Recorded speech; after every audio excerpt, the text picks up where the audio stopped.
Guys, most people are going to drift into 2026 just hoping things work out. That's how money problems compound. In this video, I'm going to walk you through 9 things that you must do for 2026 financially. If you want clarity, you want control, and you want real momentum with your money. Now, let's get straight into it, okay? The first thing you must do for 2026 is embrace self-learning and personal responsibility. Now, if 2026 is going to be different for you financially, this has to come first. Winners and people who win with money are self-learners. They don't wait around for the perfect advisor or for the perfect video or for the perfect timing, right? Forget all that. Listening to the podcasts and YouTube videos, that's just a starting point, okay? That's cool. It's all good, right? But it's not the finish line. Hearing information is really not the same thing as applying information. Money really is going to become a lot less scarier when you understand how money really works. And that requires you actually learning about this thing called money on your own. Taking responsibility for your own learning is really what's going to lead to confidence for you. And that confidence is what's going to lead to more control, right? So if you want control over your money in 2026, you have to sort of own the process of self-learning. Now, once you accept responsibility for the self-learning that you have to do, the next step is you have to know your 11 numbers. And I'm going to explain them to you, right? You got to get clear by knowing what you got. If you don't know your numbers, everything else you're doing is really just guessing, right? So let me just run down these 11 numbers that every adult should know. And I'm going to do it fairly quickly, okay? The first thing is total assets, what you own at a conservative market value. You got to know it. The second number you got to know is your total liabilities, everything you owe. The third thing you got to know, third number, is you take those assets, you minus the liabilities, and now what is your net worth? So you should be knowing what your net worth is. And if you want to measure whether or not you're winning with money, you got to start there, your net worth, right? Every 6 months or so, figure what it is. The fourth number that you need to know is your credit score, because accuracy affects your borrowing on appreciating assets that you're going to be using to get wealth, right? It's also going to affect things like your insurance and so forth. You got 3 credit scores. You should know all 3.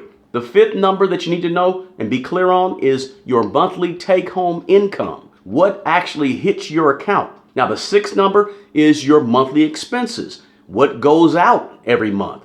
The number 7 is your discretionary income. That's the cushion that's left over after all of your expenses every single month. What is that for you? That's the money that you're going to be using to either pay off debt, put towards an emergency savings, or invest more with. Now, the 8th number you must know is the percentage of income invested, right? So what is your savings and investing rate? Then you need to know your interest rates, both what you earn in interest and what you pay out in interest. Know those. The 10th number that you need to know is your emergency savings amount, the current balance, and what is your target, right? And finally, the 11th number that you need to know is your retirement number. Let me pause on that one just for a minute to explain. To figure your retirement number, you need to invoke what we call the rule of 25. Okay, quick explanation. The rule of 25 says take your annual expenses and multiply them by 25. That gives you a rough estimate of how much you need invested to withdraw safely about 4% per year when you retire so that you don't run out of money. Is the rule of 25 perfect? No, right? Is it useful and helpful? Absolutely. Now, if you don't know this number, using the rule of 25, you're pretty much just guessing to see if you have enough money at retirement. So those are the 11 numbers that you need to know. Now that you know your numbers, it's time to give your money direction. So the third thing that you need to do with your money in 2026 is to create a written monthly money plan. You need a written plan for your money every month. We call it a budget. Written income, written expenses. Maybe you put your priorities on there. Maybe you have some monthly goals that you put on there. No guessing, no drifting, right? No wondering and empty just hoping. Money you don't assign through a budget is usually money that ends up disappearing, right? So this is not about restricting you. It's about being intentional with your money in 2026 and beyond. Now, once your plan is written, the next thing you got to do is clean up debt. This is number 4. You need to kill bad debt with a clear plan. See, okay, bad debt is any debt on something that's not going up in value. Credit card debt, consumer debt, things like car loans, all those things sort of destroy your momentum on the way to trying to be in control of your money, right? So structure is what you need. And I know you may say, hey, rich people use debt as leverage to build wealth. Yes, they do, after they are rich, right? And typically, they're not doing that with bad debt, right? They're not leveraging bad debt. Real estate debt is cool if you want to get some real estate, because 99 times out of 100 over a long time, real estate is going to go up in value. But bad debt is the killer that we're talking about here. This is why I give away, guys, my free debt snowball worksheet. It shows you what to pay, in what order, and how fast, so you're not guessing with trying to get rid of this bad debt. You can get that free debt snowball worksheet in the description box below. But listen, debt freedom is what's going to create margin in your life. Margin every single month gives you a cushion, right? Because all your money's not going out on payments every month. And when you got more cushion every month, that gives you more options. And options is power in this game of money. Now, let's make sure debt doesn't come back. So let's go to number 5. The number 5 thing that you got to do with your money is you need to build a real emergency fund. Emergency money is what's going to prevent panic. It's your safety net that we all need. It keeps those little small problems that come up, right? Murphy's Law, it always happens, right? It's going to keep those small problems from becoming huge problems and financial disasters for you. It keeps you, a real emergency fund is going to keep you from going back into bad debt. So this is not investing.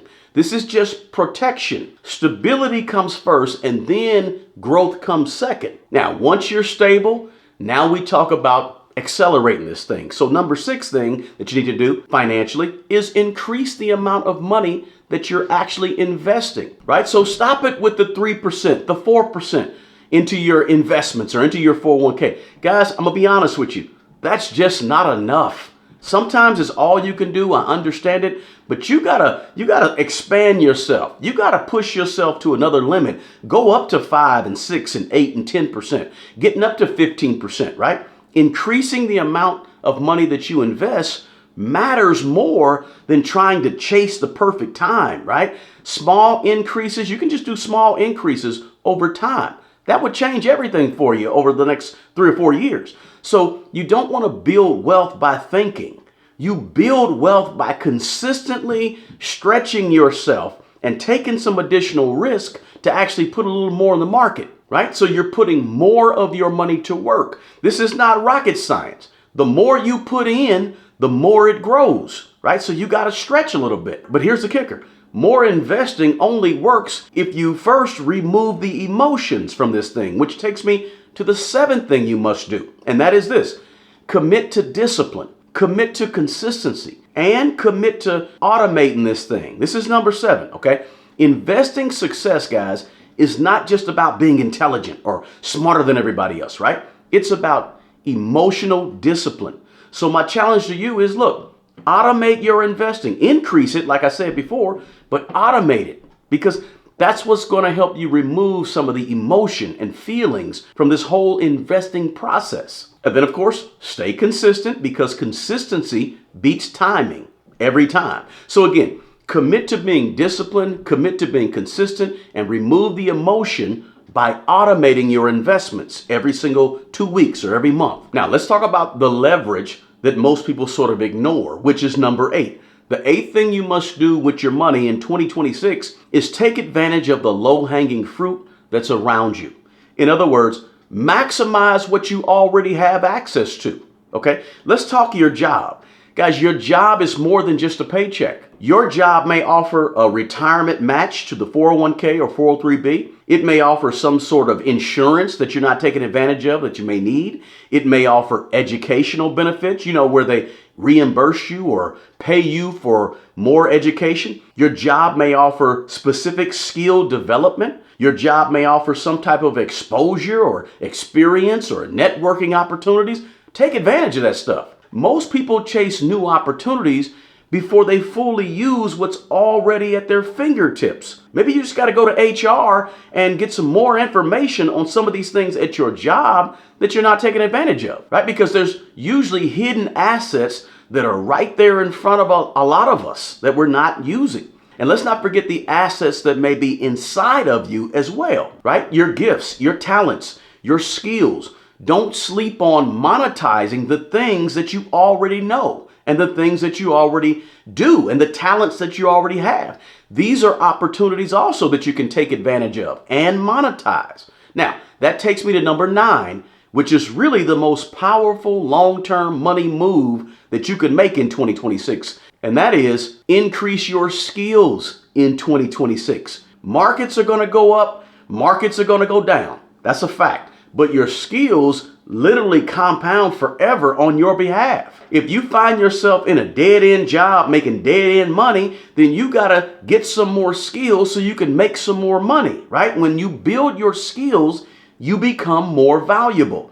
And watch this. When you become more valuable to more people, you make more money. Whether it's negotiating skills, technical skills, communication skills, whatever it could be. Or it could be the specific skill that you've acquired over the years. You need more monetizable knowledge and more monetizable skills. You don't need more luck.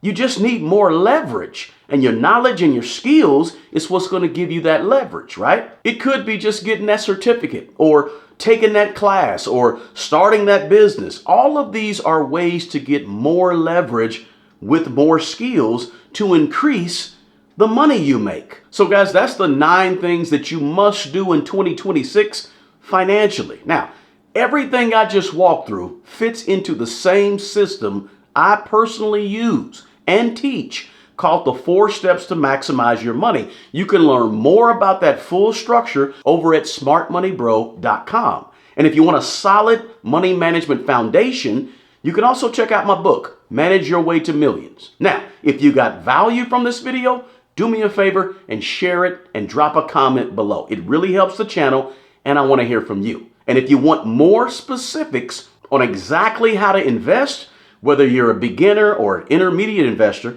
watch this video right here next.